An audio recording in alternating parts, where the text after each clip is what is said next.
Queria começar agradecendo a presença do Laerte aqui. É uma honra ele ter aceito o nosso convite, né, para estar aqui com a gente, né, para comentar algumas coisas de cultura pop, para falar um pouco do que a gente quiser perguntar para ele, né. Espero que todo mundo tenha pensado em perguntas inteligentes, né, como eu falei antes, tá? Então, bom, bem-vindo, Laerte. E eu queria começar pelo começo, né? Então, te perguntando uma coisa bem básica, assim, você é um cartunista, eu queria te perguntar primeiro, quando foi que você sacou que você gostava de desenhar? Como é que você percebeu que você queria trabalhar com desenho, com quadrinho, com humor? Você tem uma resposta pronta? Eu,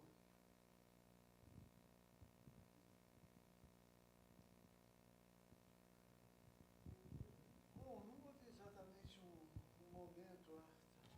Precisa do microfone? Precisa?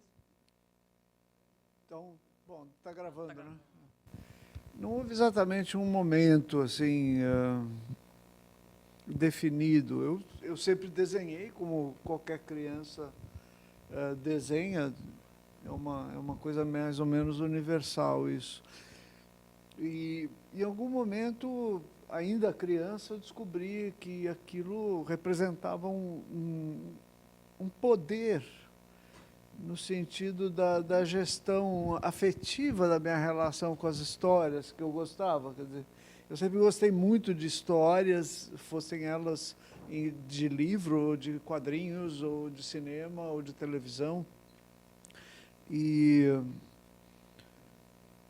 o fato é que eu descobri em algum momento da infância que a história, que o meu modo de desenhar, que o fato de eu desenhar me permitia elaborar essas histórias, fazendo com que elas mudassem o fim, ou que elas continuassem, ou criando uma versão minha, ou criando uma paródia daquilo, ou uma imitação, ou enfim, coisas que me permitiam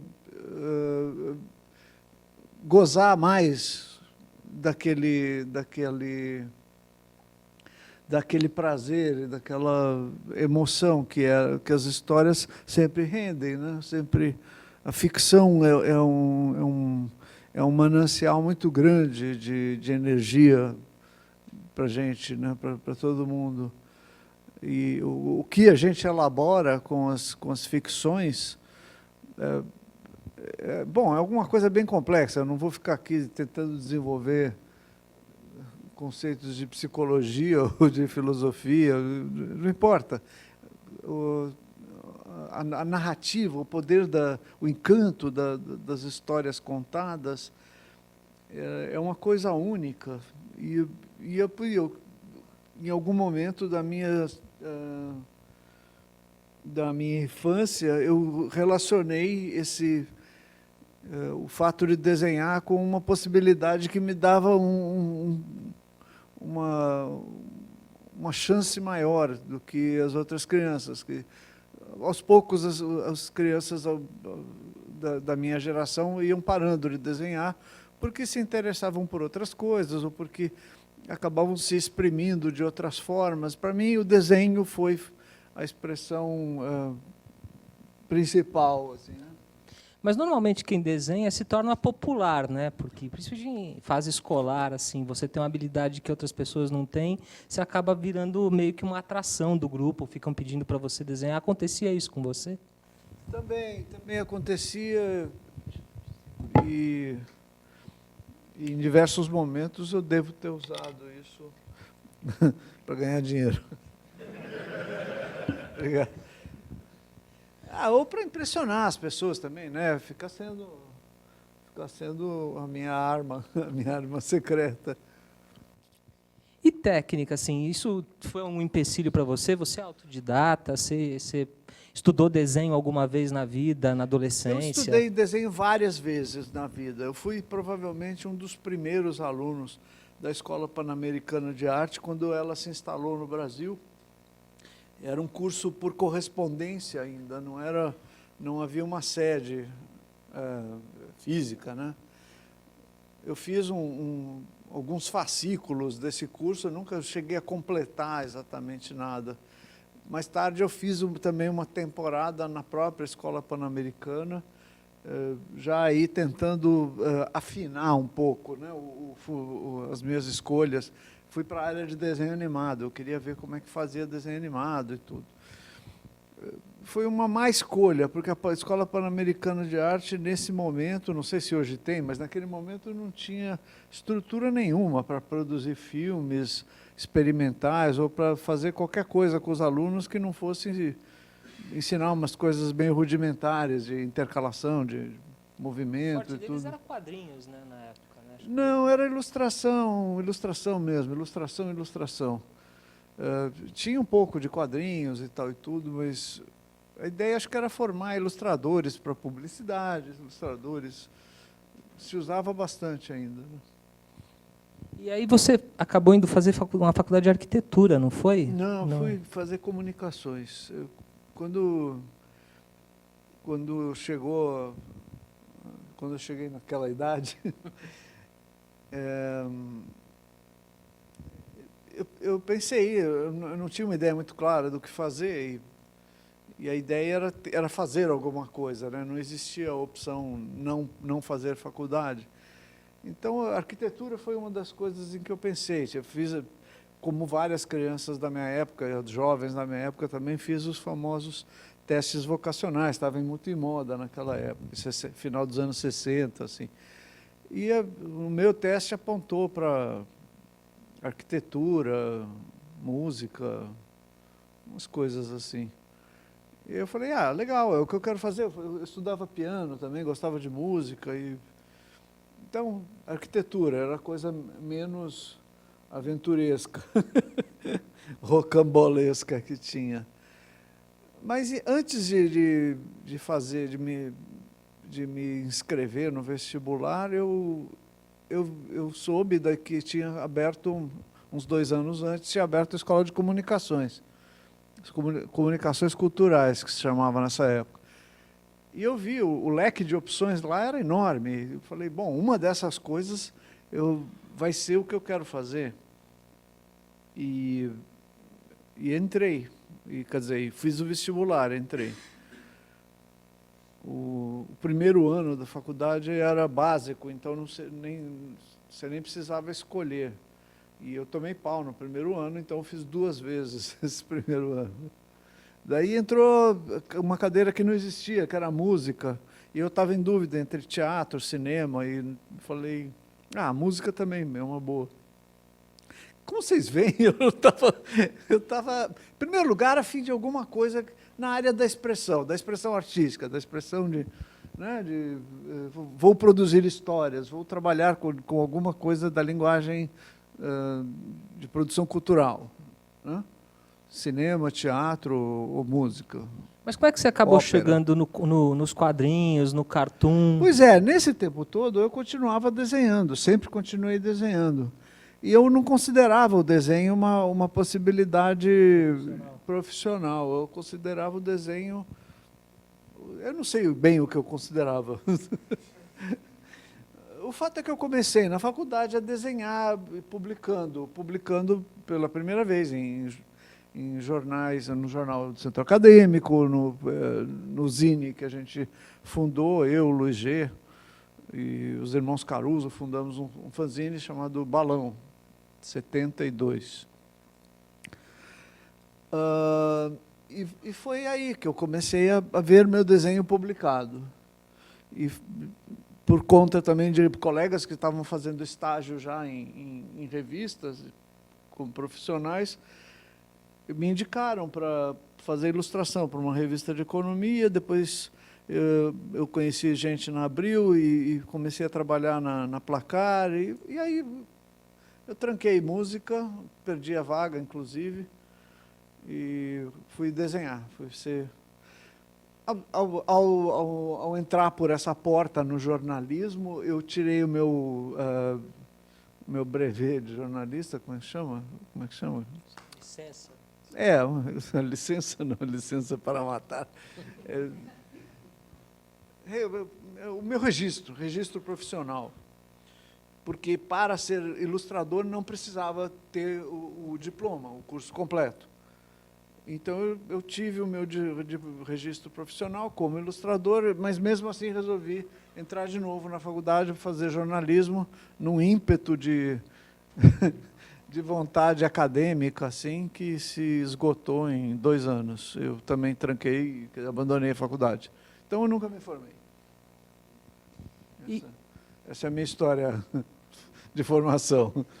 Agora, cursos e coisas assim, eu fiz a Pan-Americana um tempo, eu fiz durante 3 anos o que eu acho que foi mais decisivo para mim, eu fiz um curso de pintura e desenho para adolescentes, na FAAP, era para jovens, era para adolescentes mesmo, eu era adolescente, já fui um também.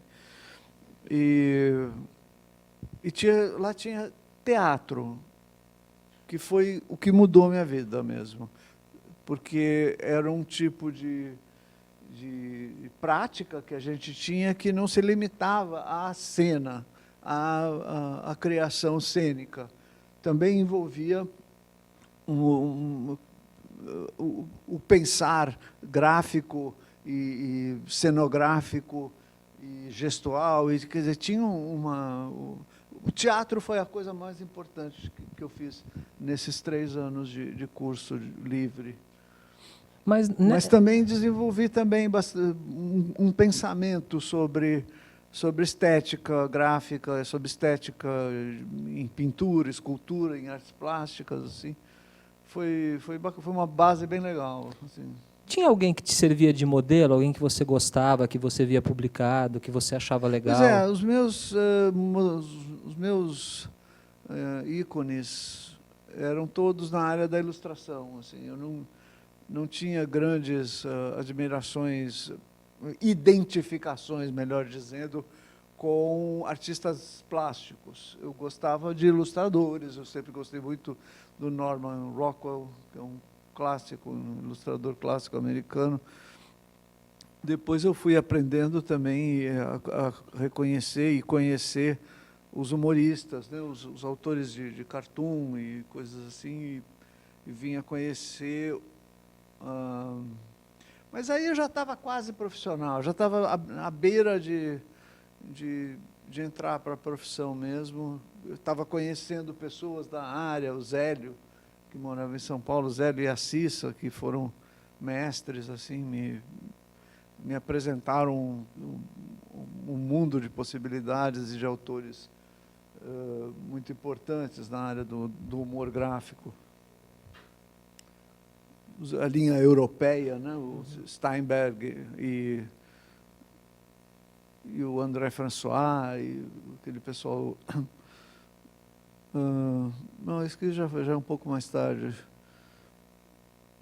O pessoal do Araquiri, do Canard Enchaîné, esse humor francês mais ácido, assim, já os caras já são meio contemporâneos do Pasquim. Então, eu já estava, como se chama, me orientando por mestres brasileiros que tinham mestres na Europa. Então, foi uma época de aprendizado, assim,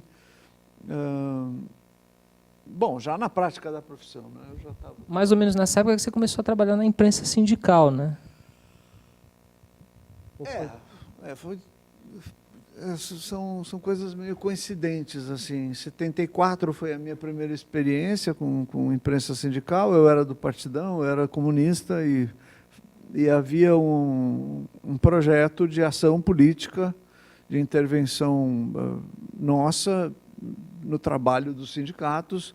Nós queríamos ajudar na parte de comunicação, de planejamento de campanha e tal.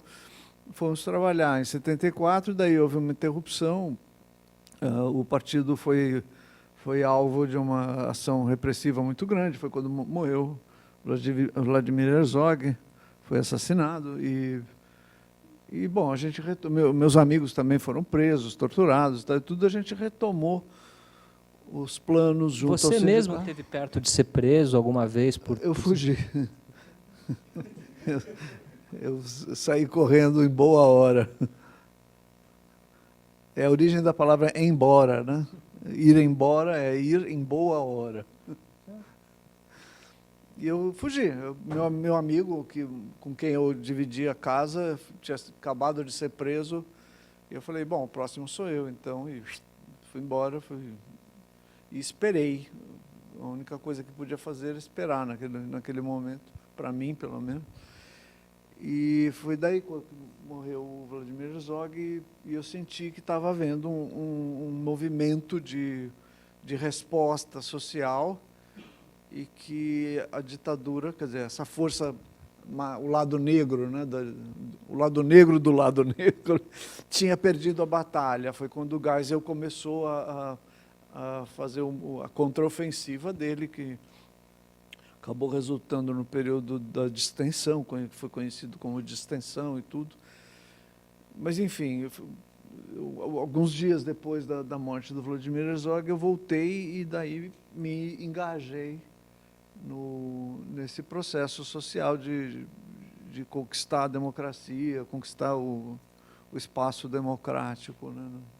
Isso é final dos anos 70 já, 75 ele morreu e foi aí que começou o movimento. Na verdade, esse movimento começa um pouco antes. No final do governo Médici, acontecem as eleições de... Não sei, vocês estão a fim de falar dessa parte de história política. Em 74, houve uma eleição onde o MDB, que era o partido de oposição oficial, que sempre apanhava nas eleições, deu uma lavada na arena. O Quércia. Quércia foi eleito senador, foi uma lavada mesmo. O governo se assustou com aquilo e a parte do governo que queria lidar com um jogo mais ou menos democrático ficou paralisada e a parte do lado negro, que a gente chama, né, os porões da ditadura, vieram com tudo. Por exemplo, vamos dar, como chama, nós precisamos ir com energia, precisamos matar, precisamos ir e retomar o controle do país. E eles fizeram isso com prisões e tortura, né? A ideia era tentar construir um grande quadro onde governadores como Paulo Egídio seriam associados ao Partido Comunista, Dom Evaristo Arnes iria ser também associado a um movimento comunista. A ideia era transformar, construir a ideia de uma conspiração comunista que estaria... justificaria uma ação violenta por parte deles. Que estaria se infiltrando no governo, né? No governo da ditadura. Em que órgão de imprensa? Você estava trabalhando na imprensa? Eu estava na Gazeta Mercantil, na Placar, e fazendo freelances, assim, né? Nessa época. Não, ilustrando. A função ilustrador do jornalismo meio que te limita a ficar nessa parte mesmo. Quer dizer, eu poderia pedir para escrever, mas não é muito a minha praia também. Eu não curto e nem me dou muito bem com a elaboração textual de matérias. Isso é roteiro de humor. Isso já foi bons anos depois. Eu comecei a fazer roteiro para televisão pela TV Pirata, depois TV Colosso, depois Sai de Baixo, e aí parei. Como é que você chegou no humor, Laerte? Como é que você, assim, você era um ilustrador da imprensa, tal, e aí você começou a trabalhar, fazer tirinha, fazer cartoon, fazer humor. Como é que isso chegou acontecendo com você? Como é que aconteceu? Eu acho que foi uma identificação mais ou menos natural, assim. Deve ter explicações psicológicas e filosóficas também, mas não sei desenvolver muito. Eu sempre tive muito gosto por desenho de humor, né? Humor gráfico, né? Eu gostava de ver revistas e a parte de cartoons me interessava sempre. Depois, anos mais tarde, eu descobri que eu gostava muito de uma sessão do Post, Saturday Evening Post, que chamava-se Postscripts. E era uma sessão que interessava também ao Milor. Então, de alguma forma, a gente partilhava essa... Se bem que o Milor tem uma formação bem diferente, mais rica, né? Mas... É de uma outra geração também, né? Ele tem Também. Já morreu. Então, mas assim, uma certa altura do campeonato, você, além de fazer charge, de fazer ilustração, você começou a fazer também quadrinhos, né? Como é que acontecem os quadrinhos assim na sua carreira? Tá naquela parte inicial, assim, o meu encanto pelo histórias. poder do desenho está na área de contar histórias.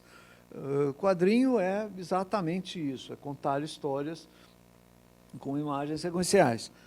E eu sempre li muito quadrinho, assim, eu sempre gostei muito de quadrinho. Qual foi o primeiro personagem que você criou? Já foi adulto, né? Já foi, quer dizer, um jovem adulto.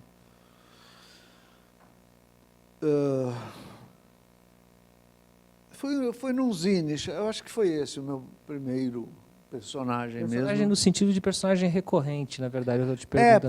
Pois é, porque antes disso eu tinha feito, acho que algumas experiências, assim, e tal, mas não tinha desenvolvido ainda. Esse foi um que eu fiz em 4, 5 ou 6 edições desse fanzine que se chamava Sibila, e o personagem se chamava Leão. Era um homem, uma pessoa com uma cabeça de leão.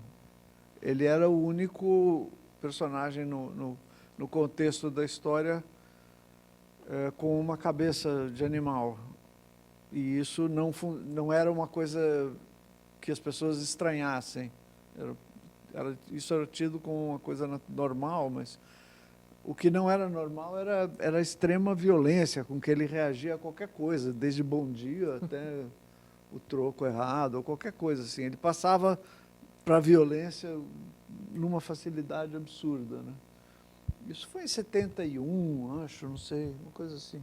Era um tempo bom para fazer essas barbaridades. Então, já nos anos 80, uns 10, 12 anos depois disso, você começou a ter personagens mais fixos, muitos deles foram criados para...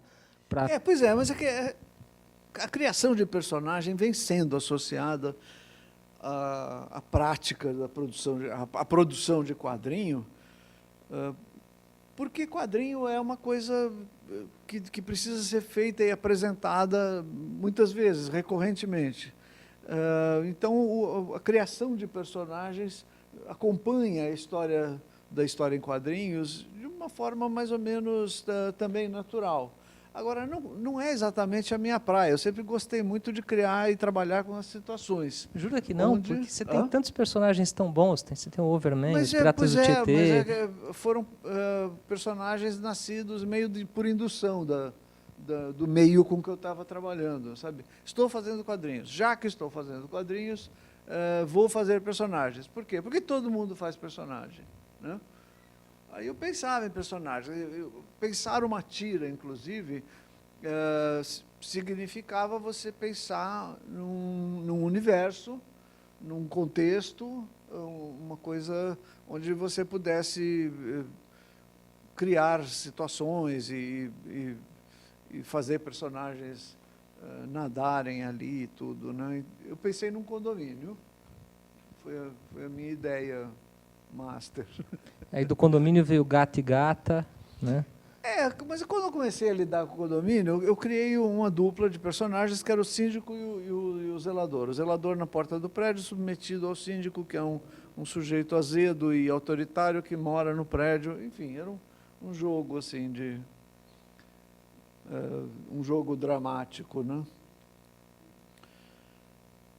Só que eu comecei a achar eu comecei a usar o esquema do prédio, a possibilidade de ter múltiplos personagens, para fazer múltiplos personagens mesmo. Fui indo embora.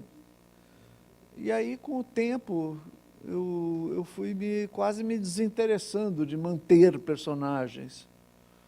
Não sei, é uma característica minha. Eu prefiro lidar com histórias.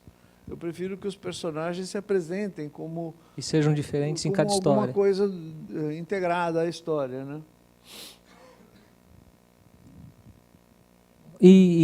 Bom, vamos fazer mais uma pergunta sobre esses personagens. Assim, tipo, alguns deles ficaram muito famosos, né? O caso dos Piratas do Tietê, dos Palhaços Mudos, do Fagundes, o Os Puxa-Saco. Palhaços Mudos são personagens de uma história só. Eu forcei a barra e fiz uma segunda história que eu até escondo das pessoas, porque ela não me agrada em absoluto. Eu acho que foi saiu uma coisa pretensiosa e completamente fora do que eu pensava dos personagens. Então, era para ficar ali. Os piratas também eram para ficar numa história só, não era para continuar. Mas tinha era alguma imposição do mercado, do editor, Sim, ou algo o assim? mercado não é que impõe, em alguns casos impõe, mas nesse caso o mercado estimula através as pessoas estão gostando. Os Três Amigos foi assim também, a gente começou a fazer, se divertiu fazendo 2 ou 3 histórias.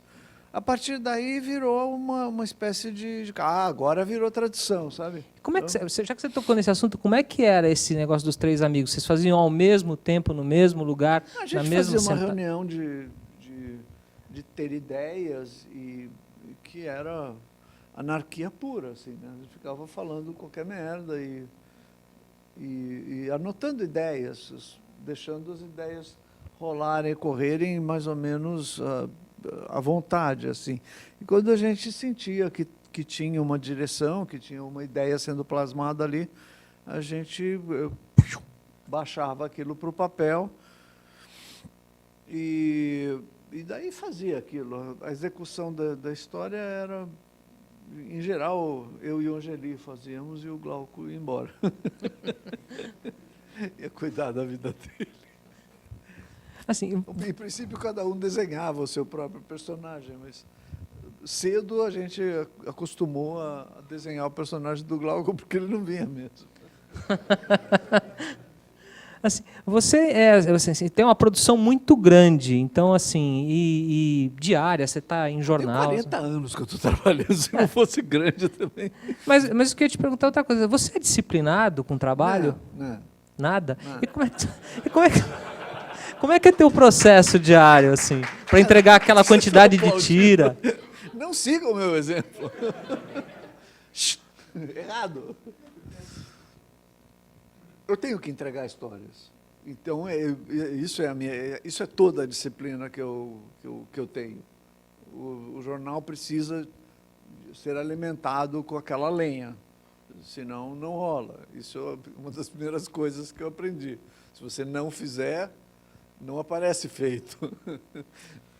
Se você não fizer, você leva uma puta dura e é demitido, uma coisa assim. Então, é isso, precisa entregar, tem que fazer. E eu faço sempre. Não existe alternativa a não fazer.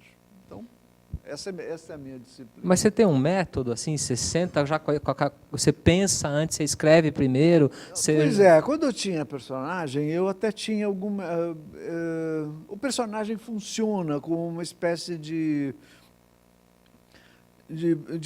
pré-produção, né? Então, se você está trabalhando com o gato e a gata, por exemplo, já existe uma série de dados que permitem que você comece a história já com um bonde andando. Já, assim, você sabe que são o gato e a gata, você define uma situação X, e lá vão eles, né? Quando você vê, de certa forma, o personagem trabalha sozinho. Bons personagens, aliás, trabalham sozinhos mesmo. Você pensa em situações, né? Define determinadas propostas e o personagem faz o resto, ou faz boa parte do resto. Porque ele é um elenco de possibilidades, ele tem uma personalidade que é dele e tal, e tudo, e que lá pelas tantas, em 2003, assim, isso começou a me parecer mais do que uma mão na roda, uma cadeia, uma chave de cadeia, uma coisa que aprisiona o pensamento, a criação e as possibilidades.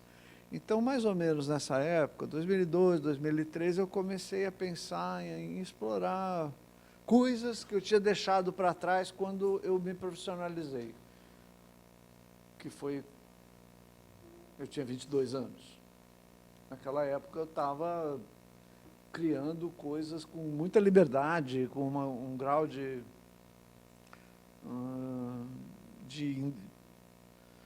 um grau de quê? Eu não sei o que dizer. A gente tinha vivido o tropicalismo, a gente vivia uma época que, ao mesmo tempo,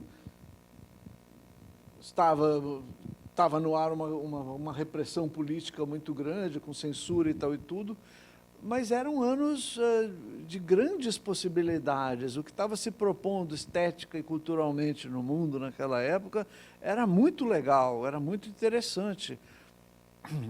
Às vezes meio depressivo, assim, mas de qualquer jeito, com muita inovação, né, de linguagem e tudo.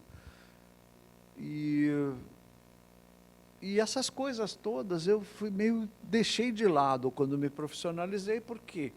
Porque quando a gente se profissionaliza na área do cartoon, na área da caricatura, a gente tende a criar uma marca para o nosso desenho, seja através dos personagens, seja através do traço. Eu vou desenhar os meus narigões sempre assim.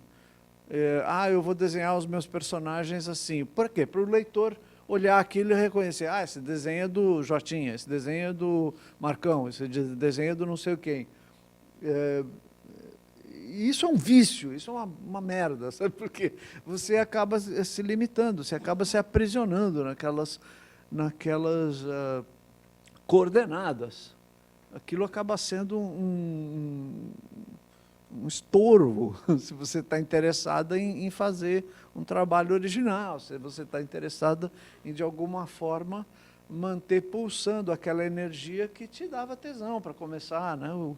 Que era a sua motivação original.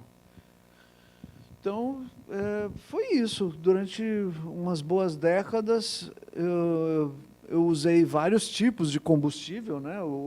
A ideia política de transformação do país, né? De ajudar a classe operária a tomar o poder.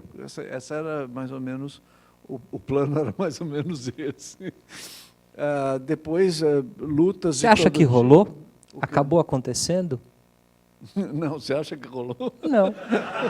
Mas é que é engraçado, né? Porque, por exemplo, a gente vê que finalmente um operário chegou ao poder. Um operário. Uma mulher chegou ao poder. Você acha que as mulheres estão no poder? Não. Pois é. Não, eu não acho isso pouco, hein? Eu estou falando assim com essa dose de ironia, assim, mas eu não acho pouca coisa o fato do Lula ter sido eleito, da Dilma ter sido eleita, até do Celso Pitta ter sido eleito como prefeito de São Paulo. Ele foi o primeiro negro eleito aqui. Não é pouca coisa. Eu acho ele um cara reacionário, eu acho que fez um péssimo governo, mas o fato dele ser negro é importante, é significativo. Assim como já tinha tido uma mulher nordestina antes dele que tinha sido eleita também, que era argentino, né? Papa, né, também. Então, a gente não pode esquecer essas coisas, tudo isso é muito importante. É um racionário, é um horror de pessoa. Mas, América Latina, então... Laerte, diz que lá em Buenos Aires o povo saiu na rua. Les ganamos a los brasileiros, les ganamos. Que merda! Tudo vira torcida. Se fuder. Tem muita gente que não viveu o período da ditadura que costuma falar que era bom para a criatividade a ditadura, que o fato de ter uma censura brava, uma repressão, fazia com que as pessoas que produziam cultura na época fossem mais criativas, etc, etc, etc. Você acha que é verdade? Não, eu acho isso que eu falei aqui. Era uma época muito tesuda. Era o final dos anos 60, era o começo dos anos 70. Havia muita coisa sendo proposta ainda. Algumas pessoas identificam o meio dos anos 70 como a época em que esse fogo se apagou. em que as pessoas se enquadraram e acabou aquela festa criativa dos anos 60. Eu não sei se foi bem assim. De qualquer jeito, essa passagem foi muito rica, era muito legal. E a gente estava na ditadura nessa época. Então, eu acho que foi essa época, em termos de cultura brasileira, em termos de cultura mundial, o grande motor. Fora isso, o contexto da ditadura fornecia para a gente uma coisa meio assim maniqueísta, assim, bipolar. Ou é a ditadura e a sua proposta, que é de controle de tudo, de milagre econômico e tal, não sei o quê, arroxo salarial, ou vamos para a democracia e tal, tudo. Quem está desse lado é bom, é legal, é iluminado. Quem está daquele lado é negro, é obscuro, é o dark side, Darth Vader da coisa. Então, esse tipo de situação, para um cartunista, eu não sei, é uma espécie de prato feito, né, também. O Zé Simão costuma dizer que é o país da piada pronta. Piada pronta era naquele tempo, o bem estava aqui, o mal estava aqui. Era só você fazer um desenho onde aparecesse um carrasco, conversando com um capitalista imundo, conversando com um milico, e pronto, você já tinha uma espécie de cartoon pronto. Ah, boa, legal, mandou bem. Mandou bem nada, não tinha nada escrito ali, né? Não tem nada dito ali. Deixa eu perguntar uma coisa com relação a público, porque você trabalha para vários públicos ao mesmo tempo. Porque é muito fácil, desculpa, você fazer o discurso redundante, você usar a energia da linguagem satírica. E aqui eu faço uma certa distinção entre humor, sátira, humor, comicidade. Eu acho que o humor não é só a busca do riso. A comicidade, sim, é a busca do riso. Meio que se limita a isso. O humor não, o humor é uma linguagem. É uma linguagem mais complexa. Mas, eu não sei, uma besteira que apareceu na rede, um sujeito que fez uma caricatura super mal feita do Malafaia, o Bolsonaro e o Marco Feliciano, os três vestidos de travestis, como se chama? Com sutiã, calcinha, umas coisas assim meio sadomaso e tal. Sabe, esse tipo de gasto energético é a mesma bosta que se fazia naquele tempo de desenhar um milico, um capitalista imundo e um torturador. Você não está dizendo nada, você não está propondo nada, você só está repisando coisas, os ódios improdutivos, as broncas e os ressentimentos. Então, você não está elaborando nenhum discurso ali. Eu acho que é isso. Tanto o humor quanto a comicidade, eles são discursos, eles contêm opinião. E você precisa pensar nisso, você precisa lembrar disso quando você está construindo o seu trabalho, né?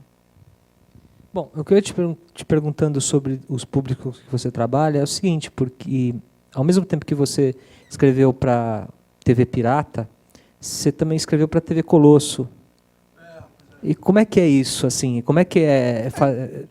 Faixa etárias, né? Eu faço até hoje história para a Folhinha de São Paulo. Suriá. Não é mais Suriá, é a Lola Andorinha. Eu parei de fazer Suriá quando eu parei de fazer personagem também. Aí eu acabei criando outro, né? É verdade. A vantagem da Lola é que, para mim, ela é tão sem precisão, sem peso. Ela é um passarinho que voa mesmo, ela é um Twitter, não uma coisa dessa assim. As histórias são praticamente sem personagem, né? Sem peso. E isso me agrada muito. Assim, eu gosto das histórias da Lola por causa disso, porque é uma espécie de personagem fantasma. Eu falei isso porque a última história dela é com fantasma. Pois é, no tempo da TV Colosso, o cara que criou a TV Colosso nos convidou, a nós que fazemos tiras de humor, para fazer roteiros para a TV Colosso, porque ele queria que o programa tivesse uma estrutura de piadas rápidas, assim, né? Ele próprio sendo cartunista, éramos amigos e tal, ele convidou. E aí a gente montou uma redação só com o pessoal que fazia tiras. Ele fez um imenso sucesso durante um bom tempo. A TV Colosso foi um... Pois é. De novo, eu acho que foi certas circunstâncias, mas eu acho que o trabalho que a gente fez para a TV Colosso poderia ter sido muito mais bem realizado. Ele foi feito às pressas, foi feito num clima de improvisação horroroso, assim. O primeiro programa, o programa de estreia, ficou pronto 2 horas antes de ir para o ar. Quer dizer, a ideia do programa era funcionar que nem os americanos, que produzem uma série, né, e vão jogando aquilo no ar, vão pingando. Mas aquilo acabou virando uma espécie de novo programa da Xuxa. Era quase um programa de auditório. Não tinha auditório, lógico, era gravado, mas era gravado tão perto de ir para o ar que era esse efeito o benefício do planejamento ia tudo por água abaixo. Então a gente produziu durante alguns anos uma coisa assim que era quase uma pizzaria, né? A gente mandava e já ia sendo gravado ali. Os cuidados que aquilo demandava muitas vezes iam para o espaço, porque quando a gente cria uma história para o jornal, a gente tem como realidade o espaço, como coisa imaginária, o tempo. Você só tem o espaço ali, é o que está real, é onde o quadrinho está falando. O tempo é uma abstração no quadrinho, né? No papel. Na TV, no teatro, no cinema, é exatamente o contrário. Você só tem o tempo. O espaço é que é imaginário, é a criação, é o potencial, é sei lá o quê. Então, essa passagem tem que ser feita com muita delicadeza. A rigor, a gente deveria ter feito 1 ano ou 2 de teste, mas não teve isso. Mas nunca tem isso no Brasil, nunca existe. Pois é, o que é uma pena. E a gente estava na TV de ponta, né, na Globo. Principal emissora. Era a emissora que poderia fazer isso. E a TV pirata, como é que era? Igual? Era parecido. Eu acho que era feito com um pouco mais de cuidado, assim também, porque a direção estava na mão de um sujeito que era o Gael Arraes, e a redação final na mão do Cláudio Paiva, que são 2 grandes artistas e humoristas também. Né? O Gael não é exatamente humorista, mas é um diretor muito afinado, né? com a linguagem da comédia televisiva, com a comédia de cinema e tal e tudo. E a TV Colosso era feita pelo Boninho, que é uma pessoa esforçada e tal e tudo, mas ele estava ali para resolver, botar o programa no ar. Vamos botar o programa no ar. Né? Então, eu acho que foi feita com pouco cuidado, assim, sabe? A TV pirata tinha mais... Os talentos produzindo aquilo estavam mais perto da gerência dessa produção. Tanto é que, quando acabou a TV Pirata, já tinha uma equipe pronta para fazer um programa seguinte, que era o Cacete Planeta, né? Já estava lá dentro. E, falando em pirata, os piratas viraram uma peça de teatro. Foi uma experiência do cacete, foi muito legal. O grupo La Mínima, que é o Fernando e o Domingos, são atores e palhaços também, né? Gente de circo e também atores, e a gente combinou fazer isso. A gente já vinha de umas experiências assim, e eles falaram, vamos fazer os piratas e tal. E para mim foi do cacete, porque eu bolei uma história, mas eu não sabia transportar isso para o teatro. Então, eles convidaram o Paulo Lopes, que é um autor de teatro também, e a gente fez junto essa passagem, assim. Foi muito legal. Eu aprendi horrores com o negócio, assim. Assim, voltando um pouco para a imprensa e para os quadrinhos, você participou da Circo, que foi uma revista maravilhosa, que não durou muito tempo, durou menos do que merecia ter durado, mas você publicou muitas histórias, dessas histórias que não têm um personagem fixo, mas que são bacanas e que até hoje todo mundo lembra nessa revista. Era isso que eu queria fazer. Na verdade, eu me lembro que assim, foi na Circo que eu leio o quadrinho há muito tempo, e foi na Circo que eu me dei conta que você não era só um cartunista que fazia coisas curtinhas, que você conseguia fazer histórias maiores, mais legais. E na época, eu como leitor, eu me surpreendi muito com aquilo. Assim, queria que você falasse um pouco dessas histórias que não tem personagem fixo, tipo Vila Madalena e outras. Eu ainda gosto de fazer isso, só que eu não consigo mais. De alguma forma, eu perdi alguma mágica aí nesse processo. Está difícil fazer histórias longas assim. Eu estou fazendo faz uns 2 anos. A tirinha é mais fácil para você? É meio que me sobrou, sabe? Não é que seja mais fácil.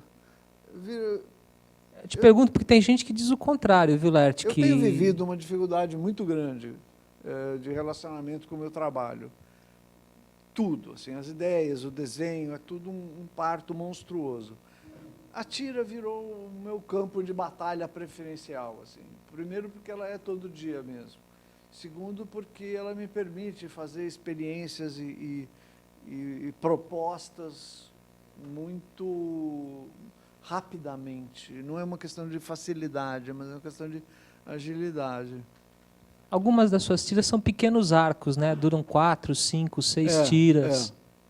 São sequências de coisas. Eu desenvolvo algumas situações assim com personagens, mas são personagens que não são muito personagens. A ideia é que eles não sejam muito exatamente uma personalidade, como aqueles são 2 russos, o Pavel e Vânia, né? É só isso. Eles são russos que trabalham no... A última história mais longa que você publicou foi o Muchacha, né? E o Muchacha foi uma sequência, foi uma espécie de continuação esse que está aí, do Laerte Visão, que é um livro de memórias, memórias minhas e da televisão, né? Quando eu terminei o Laerte Visão, eu meio que continuei usando o espaço para fazer coisas de memória. E eu enveredei por essa área de contar uma história como os seriados de ação, quando eu era jovem, em 58, 59, jovem, eu era criança. Nessa época existia o seriado de ação, tinha o Falcão Negro, era feito ao vivo tudo. Deve ter sido incrível a produção daquele negócio. Para a gente era maravilhoso assistir.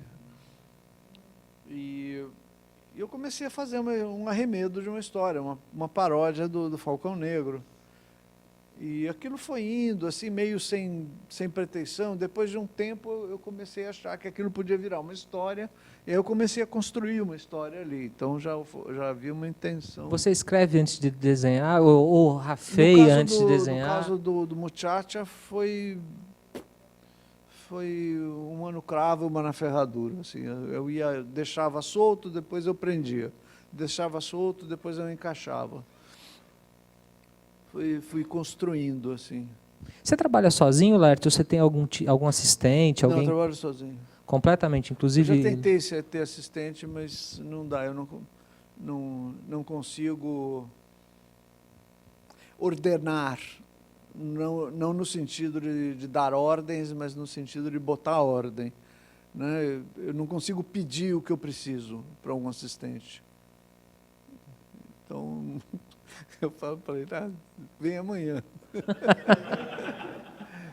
Quem sabe eu pensei em alguma coisa. De tanto mandar ele vir amanhã, eu falei, eu dava alguns desenhos para ele fazer, que eram coisas mais complicadas, desenhar um carro, desenhar uma coisa. Mas aí eu via aquilo e não ficava muito satisfeita, então acabava refazendo. Sei, não foi uma experiência muito... Não tinha você no trabalho, na verdade, né? Você não enxergava aquilo como um trabalho seu. Pois é, o trabalho com quadrinhos, ele tende a ser um trabalho solitário, assim. Essa é outra vantagem de você trabalhar com televisão, cinema, teatro, que você areja um pouco a sua área de criação, porque esses trabalhos são todos coletivos, né? São necessariamente coletivos. E quadrinho não, quadrinho tem essa vantagem e essa desvantagem de ser uma coisa solitária. E eu não sei, eu acho que eu meio que viciei, como muitos autores de quadrinho também que eu conheço, que são viciados numa forma de produção, não conseguem integrar pessoas, né? Coisa que é possível fazer, lógico, tanto em parceria, né, de roteiro e desenho, quanto em trabalhos de linha, como o Maurício de Souza faz, como muita gente faz. Ou gente que só faz letra também. Então... dá para fazer essas coisas. Assim, recentemente teve o caso de te roubarem o HD com vários trabalhos. Tal. Isso vem da minha segunda pergunta. Você trabalha direto no computador ou você ainda usa papel? Você prefere o papel? É um mix? Como é que rola? Eu uso papel e daí eu escaneio e trabalho dentro do computador. Mas a referência é sempre um trabalho em papel. É o roubo do HD. A gente não vai ficar falando disso, vai. Não. É que fez um certo alarde na mídia, né? As pessoas se movimentaram para achar seu HD. Acharam? Acharam, mas adulterado, sem nada dentro, só com arquivos que não interessam. E toda aquela produção, mas tinha coisa publicada que você consegue recuperar. Exatamente, eu estou indo atrás para reordenar isso, reorganizar isso no novo HD. É um trabalho enorme. Bom, isso me traz outra pergunta. Você guarda seu trabalho? Você armazena seu trabalho? Porque eu te pergunto isso porque tem muito desenhista que, assim, principalmente os mais velhos, né, eles entregavam um negócio na redação e... Benício. Um abraço, foda-se, não quero mais ver isso. O Benício teve que comprar os trabalhos originais dele em sebo. Tem um grande...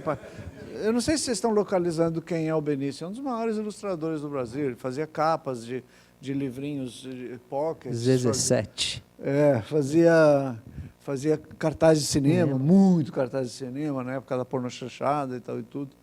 O cara é um puta ilustrador, né? E as artes dele eram assim. Entregava e um abraço. E a próxima, pronto. Mas você guarda seu trabalho desde sempre ou você... Mais ou menos. Não sou muito disciplinada, não. É meio anárquico o negócio. Eu pretendo guardar coisa, mas perdi muita coisa em exposições, perdi muita coisa que foi para a gráfica e não voltou, foi para Abril e não voltou. Né? Tinha um tempo que Abril ficava com retinhos originais. Eles achavam que era deles. E o digital acabou com isso, né? Porque, na verdade, você começa a entregar para eles um arquivo digital e você continua tendo, né? Pois é, você nem sai de casa, mas o que era solidão virou fossa. Esse é um problema. Então, Laerte, há uns 3 ou 4 anos, você começou a fazer o crossdressing e você já era um cara muito conhecido, as pessoas conheciam muito o teu trabalho, mas muita gente não conhecia você como pessoa. Esse processo de transformação acabou te trazendo para os holofotes, você acabou aparecendo mais do que você aparecia antes. Isso atrapalhou o teu trabalho, a tua produção? Não. Eu continuo com os mesmos problemas que sempre tive. O pior até, né? A quantidade, o tipo de problematização que eu estou me propondo desde 2002, 2003 para cá, vem sendo um processo crescente que só tem feito dificultar as coisas para mim. Eu estou fazendo uma história há quase 2 anos que tem 24 páginas, para uma coleção que o meu filho está fazendo. Agora começou a entrar numa reta de produção mesmo, e acho que mais um mês eu termino. Mas é uma história simples, é uma história sem diálogos, é uma história só entre dois personagens, um que mora num apartamento e o flanelinha que toma conta dos carros. É uma coisa simples, assim, isso está um parto, uma loucura. Agora, Eu descobri que eu sou mulher. Eu descobri que uma suspeita que eu sempre tive era verdade. Agora, isso foi uma coisa que veio aos poucos, veio através de várias pequenas surpresas, de vários pequenos toques.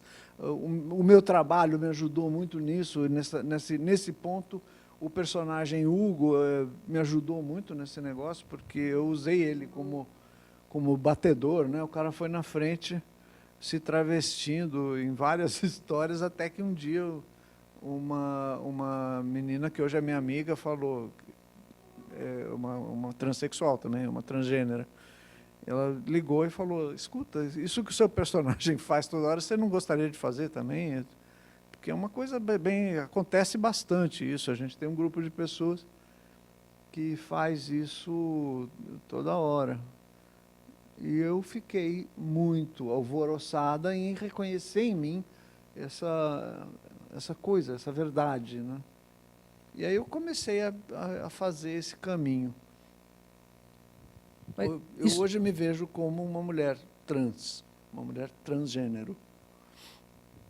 De novo, isso te trouxe, assim, vários holofotes se apontaram para você por causa disso. Porque né? É uma questão meio tabu. Assim, né? Totalmente, ainda é, né? A gente, de alguma forma, está acostumado a ver o transgênero, a pessoa transgênero, como alguém ligado à prostituição ou como alguém ligado aos espetáculos. Quer dizer, a pessoa ou é travesti em situação de prostituição, ou é a Rogéria, ou é alguém que faz dessa condição transgênero uma coisa excepcional, uma coisa meio fora da normalidade, né? Quando eu apareci, eu fiz questão de não sair do que eu sempre fui. A história de ter um nome feminino, por exemplo, eu acabei desistindo dela, porque eu sou muito conhecida como Laerte e não vou deixar de ser. Eu gosto desse nome também, não é um nome ruim. Não é um nome que me dê bode, não. Eu posso ser mulher com o nome Laerte, sim. O fato de ter feito essa descoberta já com mais... Agora, isso também me inseriu numa nova fase de militância também. Eu que já tinha sido comunista e, de alguma forma, estava... Porque eu saí do Partido Comunista, não deixei de ser adepta das ideias socialistas, mas o Partido Comunista não me interessava mais. E a militância partidária também não estava me atraindo, não estava achando nenhuma boa solução para isso. Então, a vivência transgênero me abriu as portas para uma outra coisa, para uma outra possibilidade de militância. Eu acabei conhecendo muita gente que está nessa luta, nesse movimento também, gente do movimento, de outras áreas do movimento LGBT, não só o pessoal trans, mas como gays, bissexuais, lésbicas, queers de todo tipo, assim, e essa gente está numa luta também, a qual eu venho me integrando também. Mas nessa luta que você está tendo agora, assim, o fato de você já ser uma pessoa conhecida ajudou, né? O que puder ajudar, beleza. Agora eu não quero que me atrapalhe também, quer dizer, eu não quero que, de alguma forma, que eu ainda não sei bem qual, isto me atrapalhe. Por exemplo, circulou na rede aí, talvez vocês tenham visto, uma proposta de que eu assumisse a Comissão de Direitos Humanos do que o Marco Feliciano está ocupando. Isso é uma brincadeira, lógico, porque, em primeiro lugar, eu não sou deputada. Em segundo lugar, eu não quero ser deputada. Eu tenho o maior respeito pela atividade política e voto sempre, nunca anulei voto, sempre votei em pessoas que eu confiava. As pessoas em que eu votei não me decepcionaram naquilo que eu esperava delas e eu acho que existe sempre possibilidades interessantes para o voto e para o trabalho político também. Acontece que a gente tem no Brasil um modo muito típico da nossa cultura. que é uma cultura paternalista e é uma cultura de individualismo, é um individualismo não participativo, né? Dos brasileiros. Eu acho que isso é uma coisa que eu estou generalizando um pouco, mas eu sustento isso. E isso resulta numa visão de política que é ou o negacionismo total, né? Não, são todos uns filhos da puta, quem entra é filho da puta, quem não é filho da puta vai virar, sabe? Esse tipo de visão, ou uma espécie de messianismo também, vamos eleger fulano porque ele vai nos redimir, ele vai fazer o que a gente não faz, o que a gente não é capaz de fazer. E não é bem assim. Política é negociação, política é representação. E todas essas ideias são ideias que eu acho que a gente ainda tem muito chão para aprender, sabe? Mas com todo o seu passado no partido e com essa batalha que você está encampando, você não acha que, eventualmente, aceitar um cargo ou até se candidatar a alguma coisa é algo viável? Eu não tenho cabeça para isso. Eu não tenho o talento para isso. Eu não tenho a energia para isso. Esse tipo de trabalho é um trabalho muito necessário, exige muito da pessoa e exige, acho que, um tipo de pessoa, uma organização mental, uma organização espiritual, um tipo de energia da pessoa, que eu acho que o Jean Willis tem, eu acho que o Suplicy tem, eu acho que a Erundina tem, e eu não tenho isso, eu não tenho. Então eu quero participar, não quero me ausentar e nem ficar delegando coisas assim, mas no meu ponto aqui, na minha área.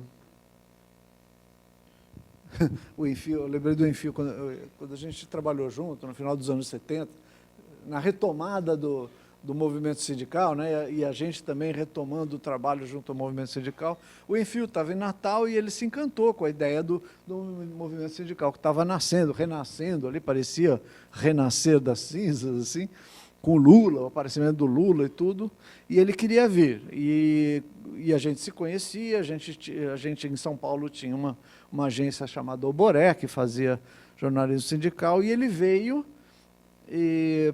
para morar em São Paulo, continuar o trabalho de jornalista e cartunista dele, mas também trabalhar com o movimento sindical. E ele dizia assim para mim, vamos fazer, mas vamos fazer na retaguarda. Os trabalhadores é que têm que ir na frente e tomar as decisões e fazer tudo. A gente vai só retaguarda. Mas ele não se aguentava, não era a natureza dele. Quando ele via, ele já estava lá na comissão de frente mesmo, nas reuniões de organização das coisas. Já que você tocou nesse assunto, eu queria te perguntar do João Ferrador, que é um personagem dessa fase aí, que alguns atribuem a você e outros ao Enfio. Eu desenhei, eu dei uma espécie de existência em 3D, quer dizer, eu tirei ele da vinheta de abertura da coluna que ele... Mas ele já existia, foi um jornalista chamado Félix Nunes, Antônio Carlos Félix Nunes, que criou, ele fazia uma coluna que era a bronca do João Ferrador. Hoje eu não estou bom. Hoje eu não estou bom. E ele tinha um desenho ali no alto da coluna que, se não me engano, foi feito pelo Otávio, chargista Otávio também, da Folha da Tarde. Quando eu entrei, eu comecei a fazer aventuras do João Ferrador, quer dizer, historinhas do João Ferrador em quadrinhos. Então eu dei uma existência corpórea àquele personagem que era só um logotipo ali em cima. Mas o Enfio chegou a desenhar alguma coisa? Porque tem gente que fala... Eu desenhei umas coisas que foram parar em camiseta, assim, outras que foram copiadas e tudo, mas eu não criei o João Ferrador, não. Agora há pouco você mencionou o seu filho. Para quem não sabe, o filho do Laerte é o Rafael Coutinho, que é quadrinista, tem feito alguns quadrinhos legais, aí, como Cachalote, que é um álbum que foi super premiado recentemente, acabou de voltar da França. E eu queria te perguntar uma coisa sobre isso. Assim, você, como artista, desenhista, quadrinista, e você tem um filho mais ou menos na mesma área, apesar do trabalho de vocês ser bastante diverso, mas em que medida você acha que você influenciou ou que o fato de você trabalhar nessa área influenciou o Rafael? O que está se dando é que ele está me influenciando. Ele está me estimulando a desenhar de novo, fazer histórias compridas. essa história que eu estou falando, que eu estou faz quase 2 anos fazendo, é para uma coleção que ele criou, chamada Mil. Mas eu não sei, a gente tem conversado, assim, eu acho que é evidente que eu influenciei ele na escolha da área, né? Mas ele tem um caminho muito original, assim, bem próprio. Muito Eu diferente. acho que sim. Bom, alguém quer perguntar? Eu estou aqui há um tempão já falando com o Laerte, na verdade é um papo, né? Fala. O Veríssimo uma vez falou que ele não gosta de escrever, ele gosta de ter escrito. Falar que o processo é muito doloroso. E você também funciona assim? Quando chega uma página em branco, começa a ter angústia, aí é gostoso o processo de desenhar, você relaxa? Não é gostoso, não é. É um outro tipo de prazer. É evidente que é um trabalho diferente e muito. Mas é que não é bem prazer a palavra. É um outro tipo de recompensa. Quem cria uma obra, um livro, um texto, um quadrinho, um filme, não sei o quê, passa por um processo dolorido de criação, muitas vezes. Não é uma coisa simples, assim, que legal, estou aqui fazendo um soneto. Não, é difícil. Você trabalha contra você o tempo inteiro, sabe? Existem processos de... Não estou tentando generalizar também, porque cada artista tem o seu... Mas eu compreendo o Veríssimo perfeitamente. Ter feito é muito mais legal do que fazer, assim, quando você olha e fala... Porque a gente começa a fazer uma coisa porque a gente tem referências de coisas que a gente viu. A gente faz um trabalho porque é o que a gente gostaria de ler. Enquanto ele não está pronto e você pode ler, é um sofrimento, sim, não é uma estrada de rosas, não. Você tem alguma história favorita que você fez, a que você mais gosta, que você tem um carinho especial?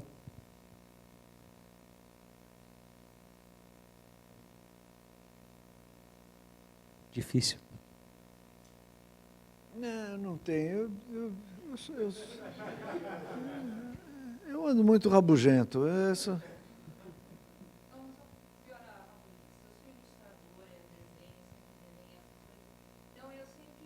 Como é seu nome? Desculpe. Como assim? Hã? Laís. Sempre acho que meu trabalho está ruim. Meu trabalho é feio, meu trabalho está ruim. Ele vira para mim, ele vira para mim, não, tá bom, tá coisa. Eu recebo muitos elogios, mas eu acho meu desenho ruim. Você acha que o seu desenho, por sinal, eu sou fã. Eu também acho ruim. Não é ruim, você está enganado. Está todo mundo enganado. Os caras ninguém está vendo que esse troço é ruim. Não, eu sei do que você está falando e eu também não sou louca.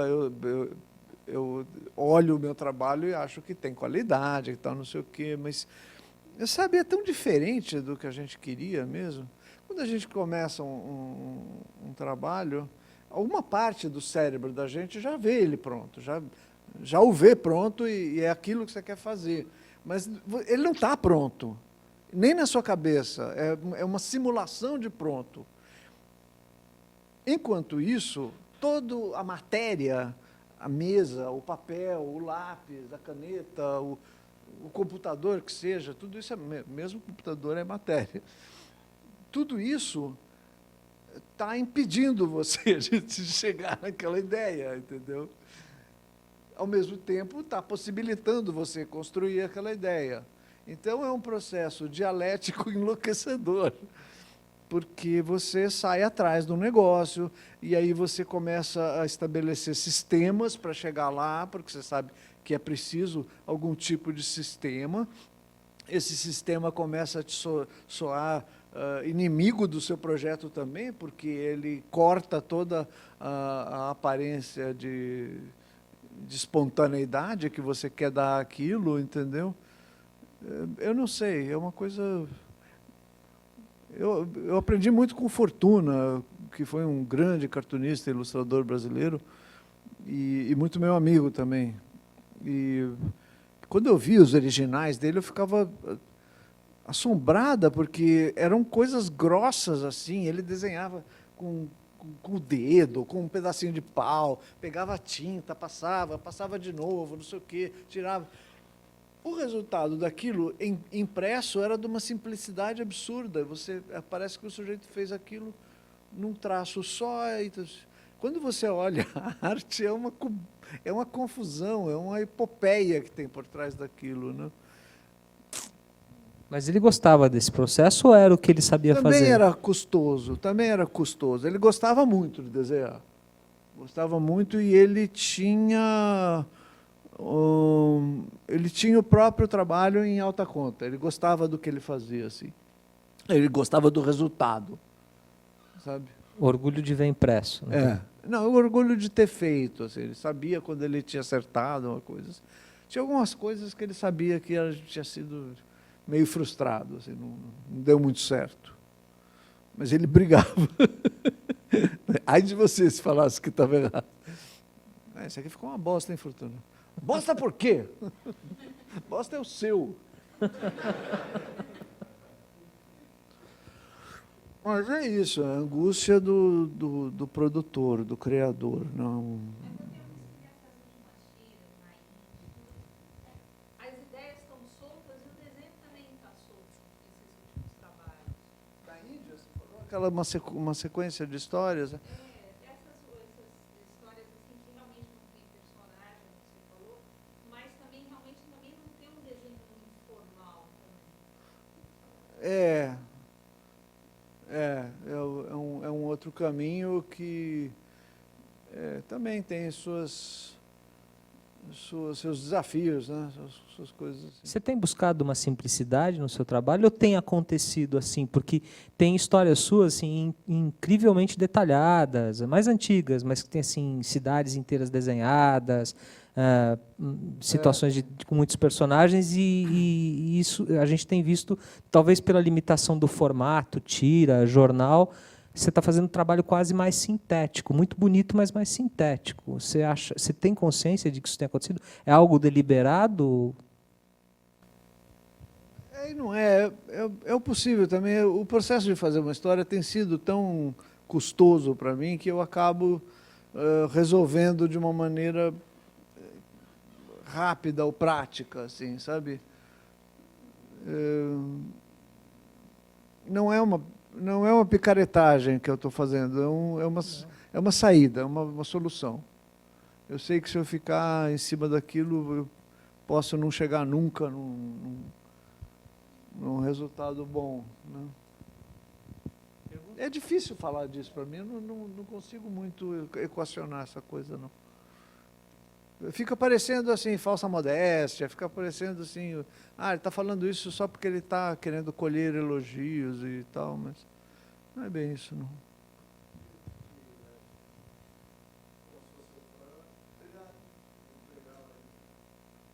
Eu queria saber sobre a sua liberdade de publicar o seu trabalho na imprensa. Como funciona? É submetido a alguma avaliação? Já aconteceu de você fazer uma tira, mandar e falar, a gente não entendeu isso aqui, faz de novo,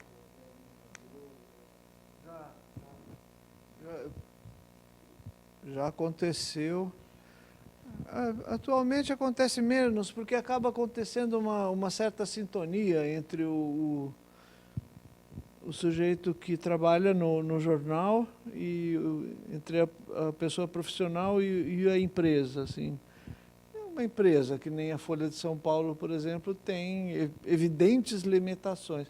Você não pode fazer determinadas coisas. Mas, ao mesmo tempo, a Folha de São Paulo permite uma margem de expressão que nenhum jornal no Brasil permite. Eu não conheço nenhum outro jornal do Brasil que publicasse histórias onde o personagem central, o protagonista, anda nu o tempo inteiro, se injetando e fumando e querendo transar com a mãe dele, sabe? Que é o Geraldão do Glauco, né? E a Folha sempre encarou isso. Agora, por outro lado, tem também limitações. Algumas vezes, quando houve uma limitação, uma objeção do ponto de vista por entendimento, foi uma vez só e eu não aceitei essa objeção. Em geral, eu aceito, eu discuto, eu debato, mas essa eu não aceitei. O fato de vocês não entenderem não é problema de vocês. Vocês não têm o direito de vetar isso porque não entenderam. Ah, nós percorremos a redação aqui e ninguém entendeu. E é mentira. Algumas pessoas entenderam, não? Poucas pessoas entenderam. Não importa. Se uma entendeu, não importa o que ela entendeu, você tem que publicar. E sempre vai ter uma pessoa que vai entender. Nem que seja eu. E aí eles publicaram. Foi um episódio meio desagradável, assim. Eu também não gosto de ter esses rompantes. Assim como ela falou, uns tempos para cá, eu sempre acompanho o seu trabalho, 2004, 2005, foi ficando aquela série de tiras assim, surreais.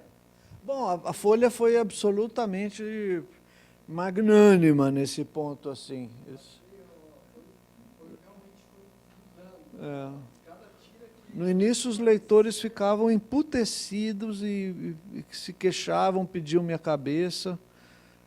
Aí o Angeli também começou a pirar. Hã?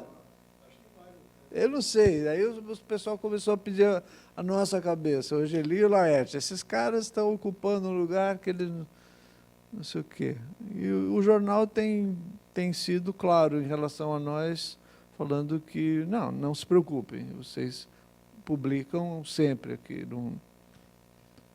Esse tipo de pressão não faz a menor pressão para a gente. Você passou a ter mais contato com o seu público através do Facebook, né, das redes sociais, porque antes como é que rolava, né? Um pouco mais. A rede é muito importante, eu acho, no contato, né? É muito ilusória também. Eu não sei, quando eu vejo o número de seguidores em Twitter, acessos na página e tal e tudo, parece que tem uma multidão atrás de você que vai levar você em triunfo para qualquer lugar, e não é bem assim. Não é bem assim. A minha irmã, que faz esportes de força, né, ela é uma levantadora, ela entrou com um projeto naquele Catarse, de crowdfunding, né? E ela achou que ia ser uma moleza. Ela falou, ela precisava de 13 contos para fazer essa viagem. Ela falou, eu tenho 15 mil seguidores no Facebook e tal, não sei o quê. Se cada um der R$1, beleza. E ela quase não conseguiu ir, porque é assim que funciona, não é assim que funciona, né? Não é que nem a gente acha que funciona. Porque as pessoas talvez não passem da intenção à prática, né? Porque o significado de seguidores, apoiadores e tal, não sei o quê, é meio dúbio, é uma coisa meio, como é que chama? Piaba no lodo, assim, você vai pegar, não é de pegar, né? Fala.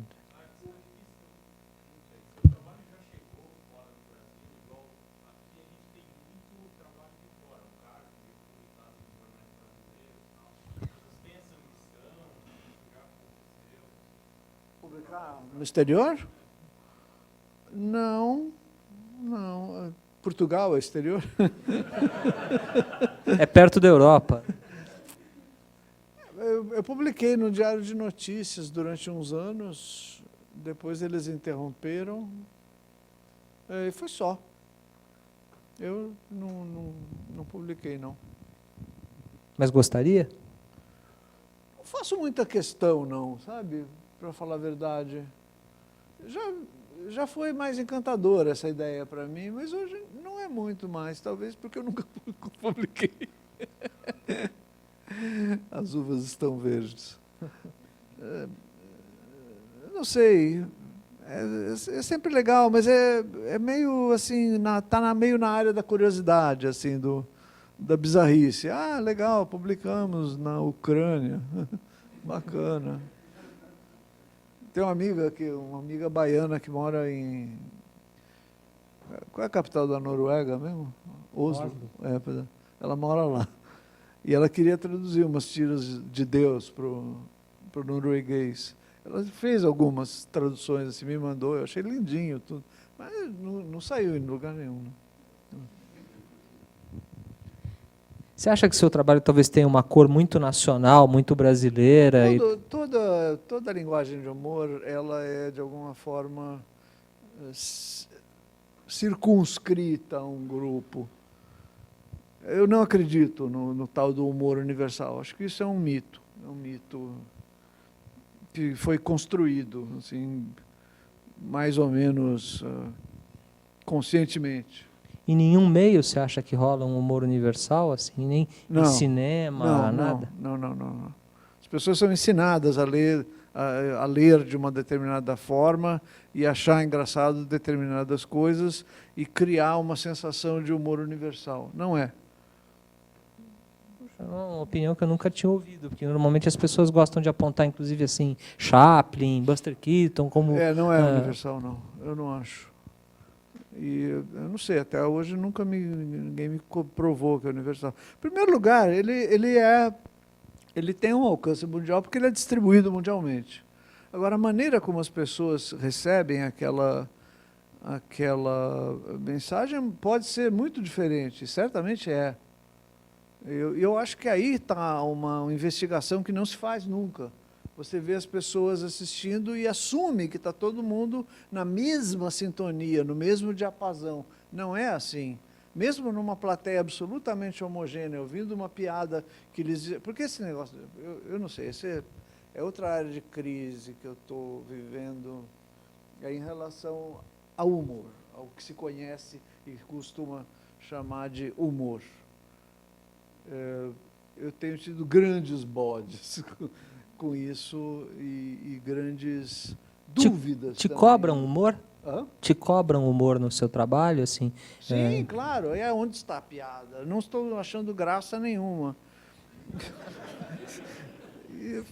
eu fico pensando nisso. Então, recentemente eu tenho conversado isso, claro. É uma área de crise minha. Fico pensando, resmungando e dialogando com as pessoas. E tenho pensado o seguinte: o humor, de fato, é uma coisa diferente do cômico. Quando os comediantes que têm proliferado na cultura brasileira e tal, que fazem o que se chama de comédia em pé, eles defendem que o trabalho deles é fazer rir. Eu vejo essa atividade como algo distinto do humor, ou pelo menos distinto daquilo que Machado de Assis fazia, ou daquilo que Shaw fazia, ou daquilo que o Milor fazia mesmo, né, em grande parte do trabalho dele.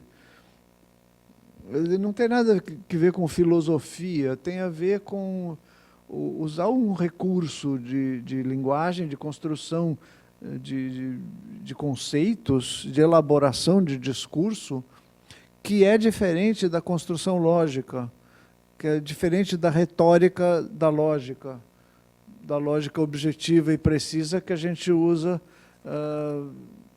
para discursos oficiais, por exemplo, ou para linguagens assim. Mas o humor está presente de inúmeras formas, seja através do sarcasmo, da ironia,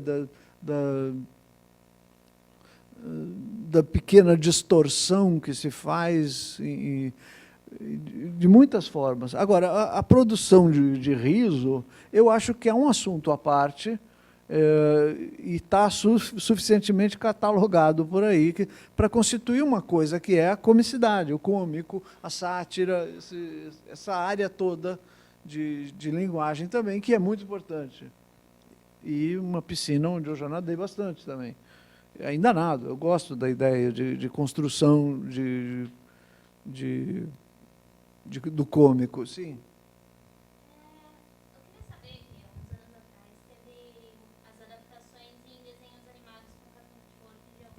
Cartoon Network. Eu queria saber qual foi a sua opinião em geral dessas adaptações, se respeitou ao máximo, ou foi muito estranho ver, por exemplo, o Vermelho animado. Foi meio estranho, assim.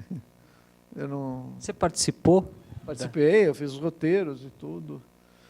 Eu acho que o Daniel Messias fez o possível ali, mas eu não sei, para mim foi um pouco frustrante. Eu não... E você queria fazer desenho animado lá atrás, né? Então, te frustrou a Eu ainda experiência? quero, ainda tenho um projeto com o Otto Guerra para produção de desenho animado. Agora,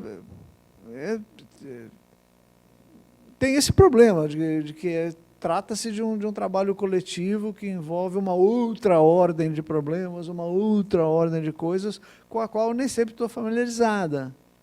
Eu não sou uma pessoa de cinema, eu sou uma pessoa de quadrinhos. A colaboração é possível e, para mim, é bem desejável, mas não dá, eu não tenho controle, sabe?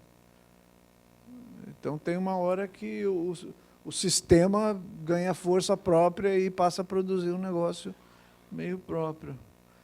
O projeto de animação que era para ser dos Piratas do Tietê, por exemplo, já mudou de rumo 500 vezes.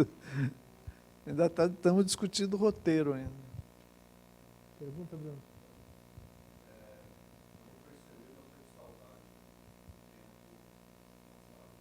Quê?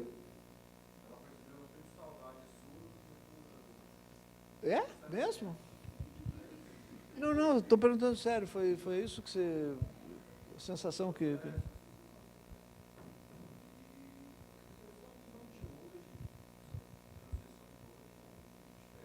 É porque eu não... Você acha isso politicamente correto? Rede comercial? Começando pela coisa da saudade, é engraçado você ter identificado isso, porque eu não tinha pensado nisso, não. Pensando conscientemente na coisa assim, eu não me sinto com saudade dos tempos passados, não. Não no sentido de querer reviver. Não tenho isso, não. Acho que aconteceram coisas bem legais e tudo, mas não é bem saudade que eu tenho. Quanto ao politicamente correto, eu acho que é um debate meio estéril, sabe? Que tem sido trazido à baila principalmente pelos partidários do que se costumou chamar de politicamente incorreto, que, na minha avaliação, trata-se de uma visão reacionária, politicamente reacionária. O que passou a ser conhecido como politicamente correto é o resultado de lutas sociais de grupos que sempre foram humilhados, espezinhados e segregados pela linguagem do mainstream, pela linguagem do estabelecimento político e social, principalmente nos Estados Unidos, porque essa coisa é uma discussão que vem de lá, né? Discussão importada. Então, em um dado momento, grupos sociais que não tinham voz, que não tinham acesso a ter voz, passaram a tê-lo por conta de movimentos, por conta da sua movimentação e do seu processo de reivindicação de um lugar. Aí entram mulheres, entram judeus, entram negros, entram deficientes, entram vários grupos que eram tratados de forma ou paternalista ou persecutória mesmo, e em várias instâncias, né, inclusive na linguagem. Foi a época em que começou-se a propor termos dentro da linguagem também. Em nenhum momento o movimento chamado politicamente correto propôs a proibição. Eles sempre propuseram, e isso é fácil ver, porque eles sempre propuseram a discussão dos termos, a discussão do que estava estabelecido. E isso eu acho corretíssimo. Quer dizer, ninguém mais chama hoje pessoal que tem síndrome de Down de mongoloide, entendeu? E eu acho isso ótimo que não se use mais essa palavra. E não é uma questão de proibição, é uma questão de colocação de um novo eixo de discussão, de uma nova visão. Quando a população transgênero coloca em discussão o uso do pronome, da flexão de gênero, e essas coisas todas, é também uma discussão correta, eu acho. Por que numa sala com 500 mulheres e um homem se usa o masculino? Vocês todos, sabe? Vocês todos, 501. Sabe, isso parece um detalhe mas é algo que está embutido na importância, língua, né? A gente nem se dá conta, né? Exatamente, mas o que esses movimentos sociais estão fazendo é dar-se conta. É dizer o seguinte, isso está presente na língua, a língua é um eternizador, é um construtor dessas situações também. Né? A lógica de gênero, a situação de bigênero, assim, masculino e feminino, ela é construída dia a dia, minuto a minuto, segundo a segundo, até antes da pessoa nascer. Quando você faz o ultrassom e fala, é menino ou é menina, você está já construindo o gênero daquela pessoa. Você está impondo todo um mundo de ordens para aquela pobre pessoa que nem nasceu ainda. Por quê? Porque é assim, né? Diz o pensamento conservador. É assim, sempre foi assim.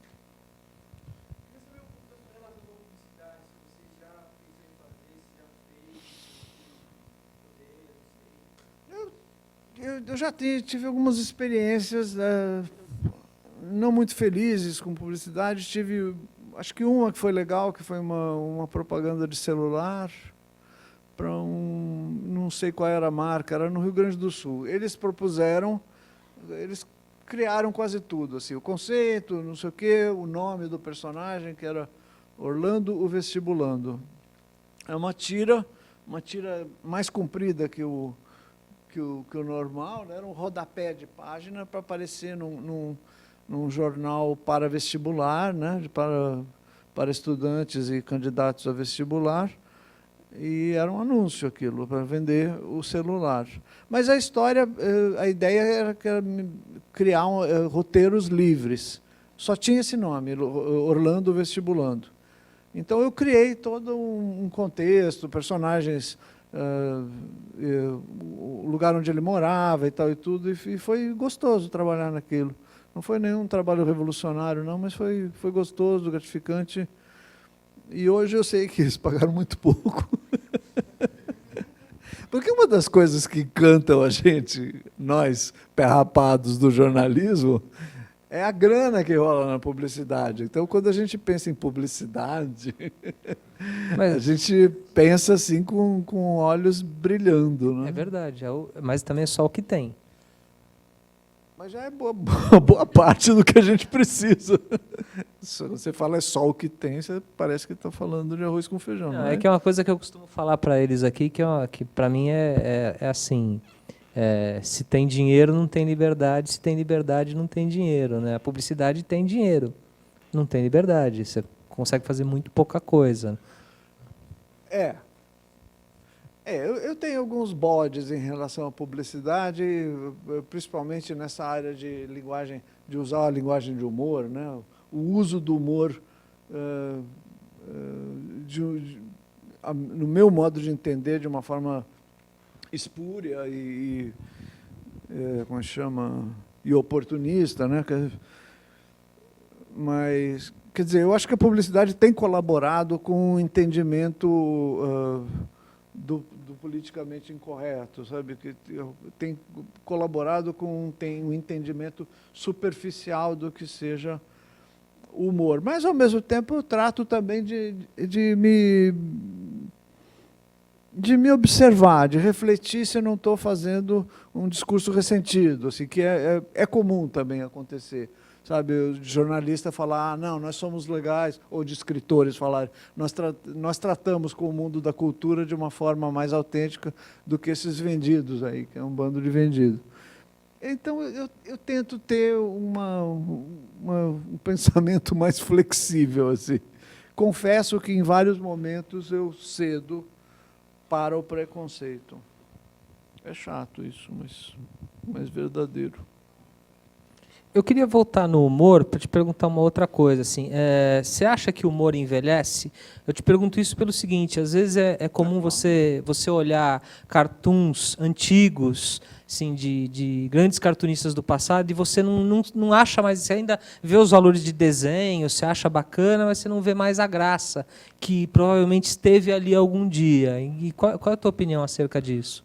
Bom, o mundo muda. O humor, como grande parte da produção cultural da humanidade, é contexto.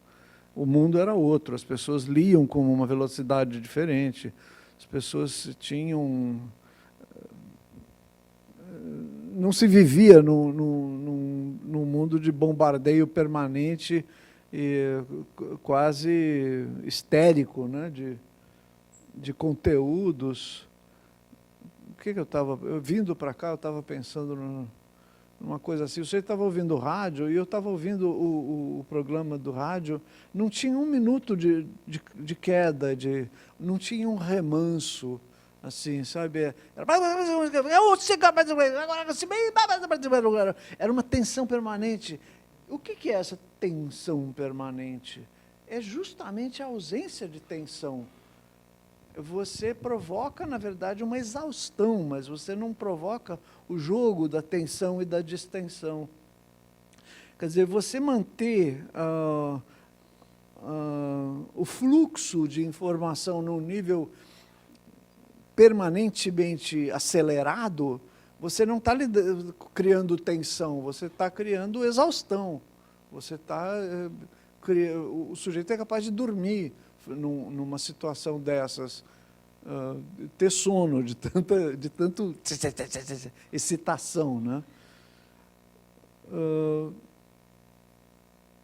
Eu não sei, são coisas que eu tenho pensado aqui e não está muito organizado na minha cabeça, mas eu vejo que uma das diferenças entre o humor e a comicidade pode estar aí, justamente.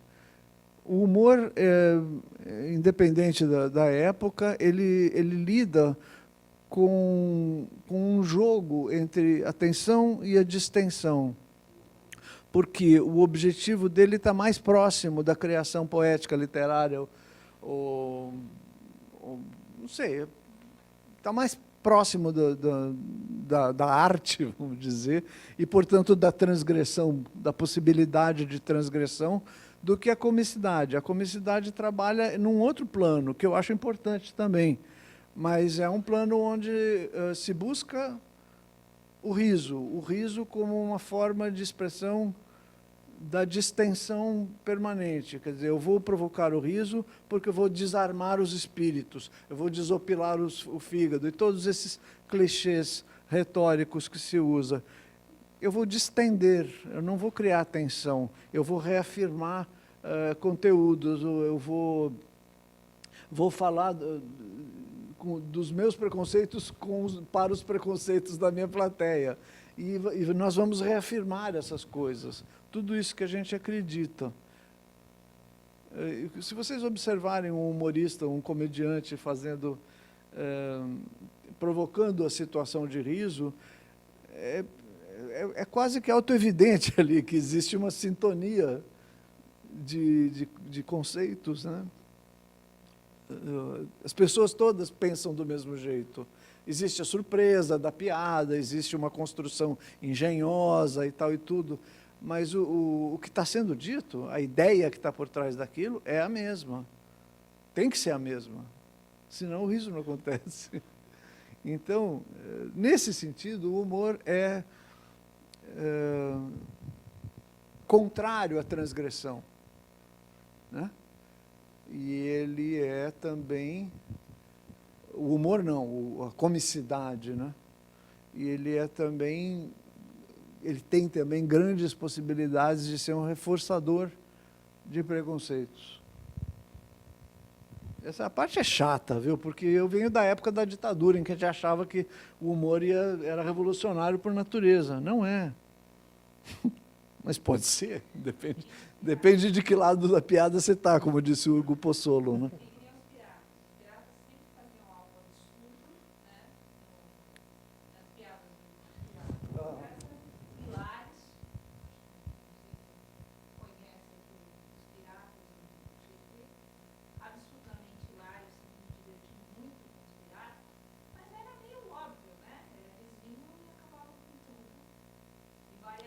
E o leitor ficava chateado se eles não viessem e não acabassem com tudo. Cadê os piratas para vir? Gente escrevia assim, você precisa fazer uma aventura dos piratas em Brasília, para eles irem lá e... Daí eu fiquei pensando, por que eu vou fazer essa história? O cara já fez. Né? O leitor já tem essa história. Eu não preciso ir atrás e fazê-la. Eles queriam usar os piratas para vingança, na verdade, né? Mas fazer o quê? Né? O personagem é também uma prisão, é aquele papo que eu estava no começo, né? É uma armadilha. Eu acho que a comédia ela usa conceitos e conceitos que as pessoas estão em sintonia. E de onde tu tira o teu humor? Do dia a dia, de coisas do teu passado? Como é que é a relação? Eu não falei exatamente da comédia. A comédia acho que já é um outro degrau da discussão aqui que eu nem sei se eu tenho como entrar. Que a gente teria que estabelecer comédia, tragédia, drama, todas essas coisas assim. Já é uma linguagem quase dramatúrgica aqui, né? Não sei se é o caso. De onde eu tiro o humor? É da minha prática, assim. Tem alguma coisa que é da natureza mesmo, que é o meu instinto, eu não sei. Numa época eu já cheguei a fazer uma espécie de planilha psicológica de como que eu entrei nessa. E tinha a ver com a ideia de que é uma fuga também. Quer dizer, o humor a linguagem do humor e do cômico é também uma forma de fugir dos problemas. Você cria uma boa piada, o que te evita aprofundar-se em determinadas questões.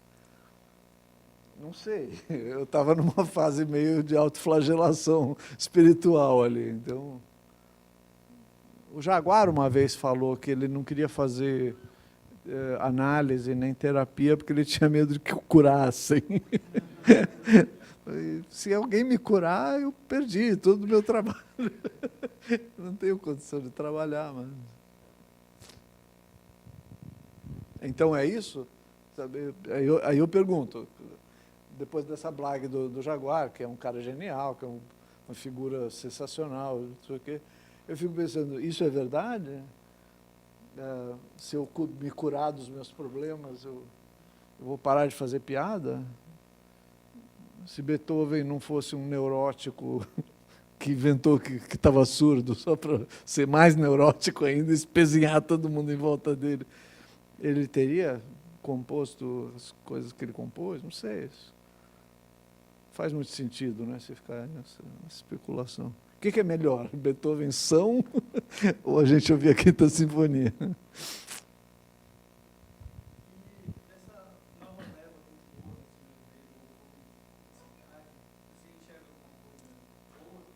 Ah, tem, claro, lógico. Não, eu tenho grande admiração por pessoas com quem eu tenho discutido, inclusive, como, sei lá, o Rafinha Bastos, eu tenho admiração por eles. Eu acho que são pessoas de uma energia muito importante, eles têm uma capacidade, eu tenho visto nesses meninos, em especial da comédia em pé, uma habilidade que tem sido trabalhada e que eu vejo com muitos bons olhos que ela venha sendo trabalhada também no Brasil. Ela faz parte da tradição de palco de países como a Inglaterra e os Estados Unidos há muito tempo. Historicamente, ela gerou uma corrente de produção em cinema, em televisão, muitíssimo importante, né? Woody Allen e tudo, vem dessa tradição. E nada disso teria surgido se não houvesse uma multidão de jovens tentando começar e tentando buscar o seu lugar, fazendo comédia, se apresentando em público, né? Então, existe uma linguagem, mas, ao mesmo tempo, isso também cria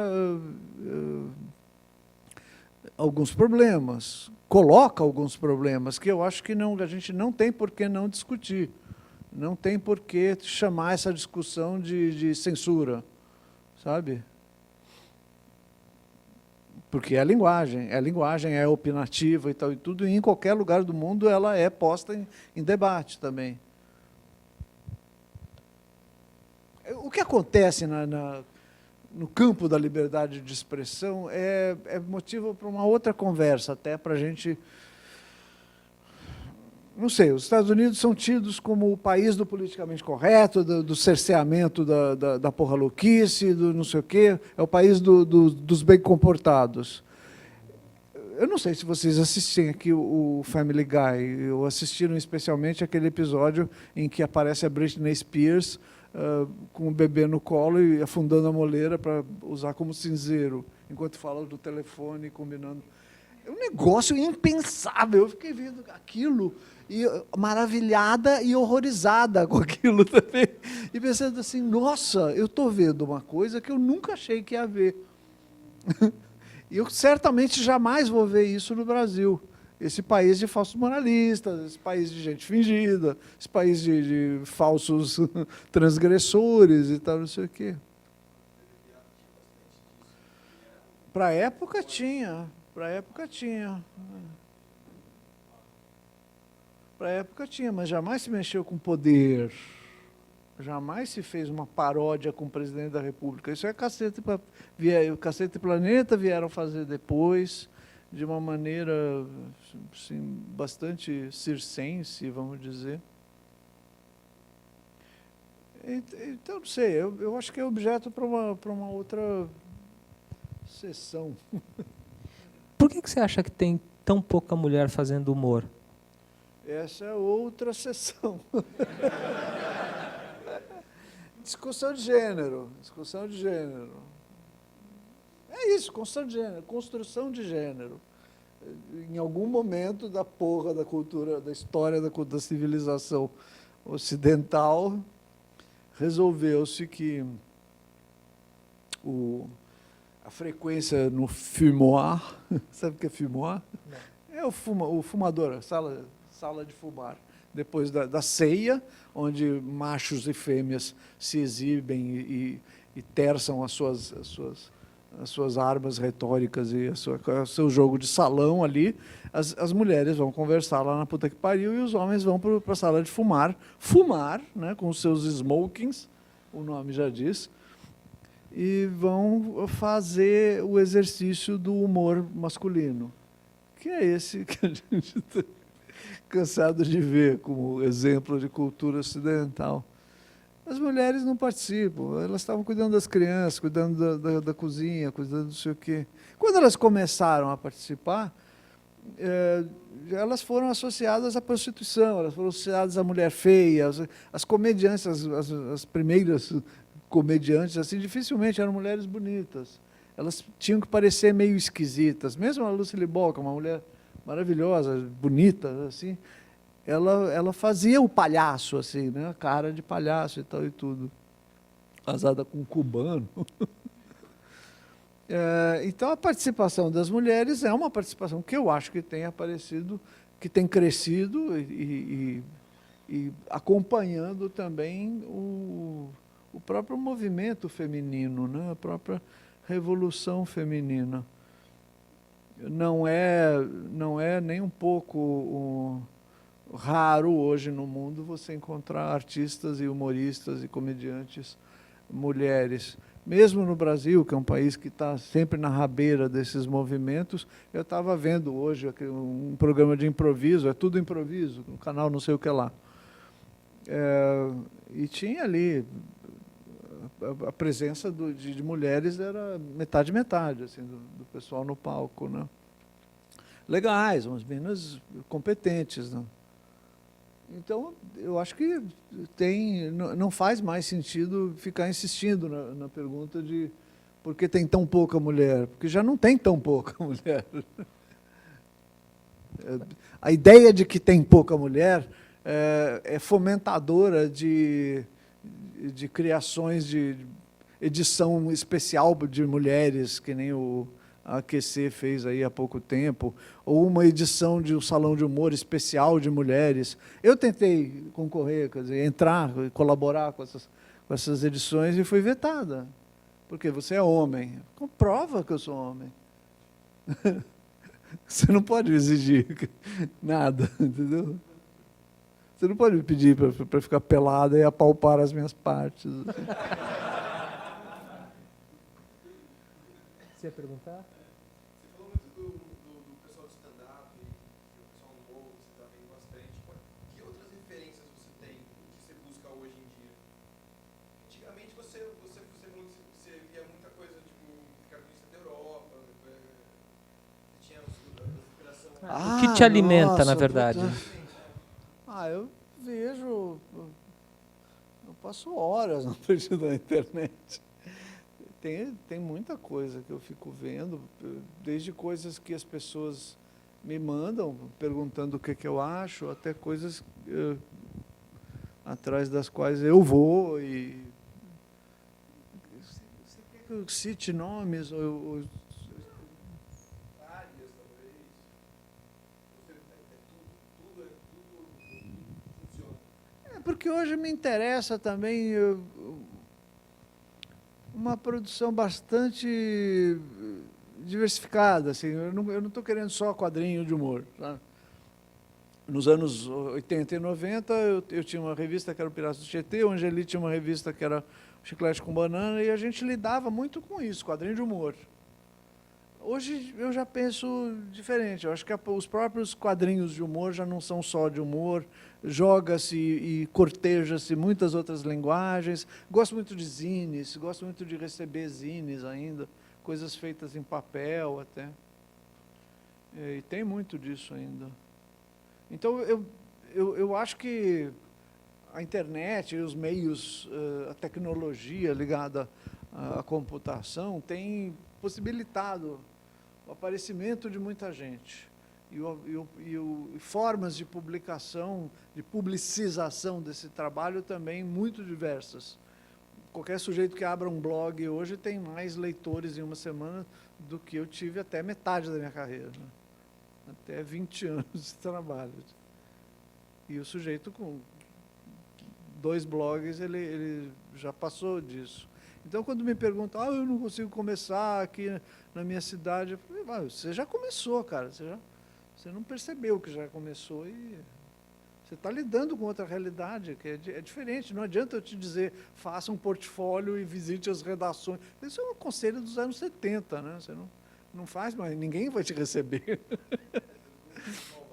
Vai ter um jovem aí com um portfólio enorme debaixo do braço, quem que vai abrir a porta para um cara?